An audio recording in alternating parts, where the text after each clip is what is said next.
نفسانیہ کو دل میں سے بجز روکنے والے خوف کے جو مشاہدہ صفات جلال یا قیامت کے احوال سے پیدا ہو، یا بے قرار کرنے والے شوق کے جو صفات جمال اور جنت کی لذیذ نعمتوں کے مشاہدے سے حاصل ہو، کوئی چیز نہیں نکال سکتی۔ شہوات نفسانیہ کو دل میں سے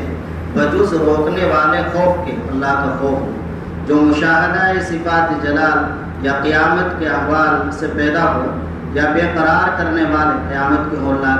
قیامت یا بے قرار کرنے والے شوق کے جو صفات جمال اور جنت کی لذیذ نعمتوں کے مشاہدے سے حاصل ہو، کوئی چیز نہیں نکال سکتی۔ پہلے مضمون آ چکا ہے کہ کوئی شہوت نفسانی جب دل میں جم جاتی ہے تو یہ مرض بہت سخت ہے۔ یہاں اس کا معالجہ ارشاد فرماتے ہیں، معالجے اس کے دو ہیں، خوف اور شوق۔ خوف یا تو قیامت کے ہولناک واقعات سے ہو، یہ قسم خوف کی عام لوگوں کے لیے ہے، یا حق تعالیٰ کی صفات جلال جیسے اس کا قہار، جبار، منتقم ہونا پیش نظر ہو۔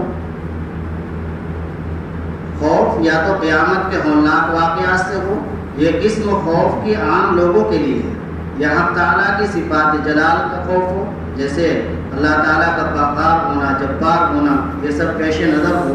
اور یہ قسم خوف کی خاص لوگوں کو ہوتی ہے، اور تدبیر اس خوف کے حاصل ہونے کی یہ ہے، کیسے یہ خوف حاصل ہو، اس کا طریقہ کیا ہے کہ قیامت اور حشر و نشر و جہنم کے ہولناک واقعات اور معاصی گناہوں کی سزا کو سوچے اور فکر کیا کرے، پڑھے سنے۔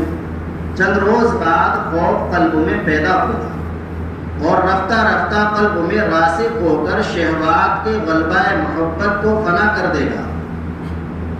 اور شوق یا جنت کی لذیذ نعمتوں کے پیش نظر ہونے سے یہ شوق کی قسم ابرار اور نیکار بندوں کو ہوتی ہے، اور یا حق تعالیٰ کی صفات جمال جیسے اس کا رحمان، رحیم، ودود ہونا قلب کے سامنے ہونے سے پیدا ہو، اور یہ شوق کی قسم اہل خصوصیت کا حصہ ہے۔ لیکن یہ یاد رکھنا چاہیے کہ معمولی خوف اور معمولی شوق قلب سے شہوت کی جڑ کو نہیں اکھاڑ سکتا۔ معمولی سا خوف اور معمولی سا شوق یہ شہوت کی جڑ کو نہیں اکھاڑ سکتا، اس لیے کہ جو شے زیادہ جم گئی ہو اس کے زائل کرنے کے لیے بہت قوی سبب کی ضرورت ہے۔ اس لیے خوف و شوق کا حال جب نہایت قوی ہوگا، قلب کو تمام طرف سے علیحدہ کر کے اپنے میں لگا لے، اس وقت دوسری شے قلب سے نکلے گی۔ اور یہ بہت ظاہر بات ہے، دیکھو کسی چیز کا آدمی پر اگر خوف غالب ہو جاتا ہے یا کسی شے کا بے انتہا شوق ہوتا ہے تو سوائے اس کے سب چیزیں دل سے نکل جاتی ہیں۔ اسی واسطے شیخ نے خوف روکنے والا اور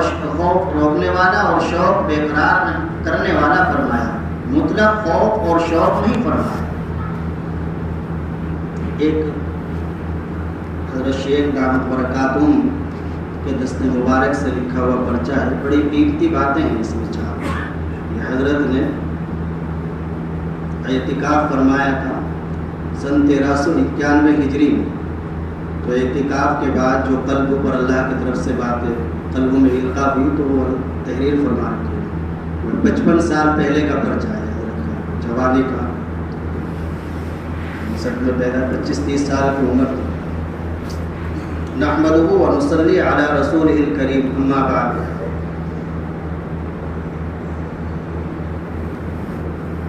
یہ پہلے 57 سال پہلے، امسال سن 89 ہجری بحمدہ تعالی حسب سابق اعتکاف عشرہ اخیر کی توفیق میں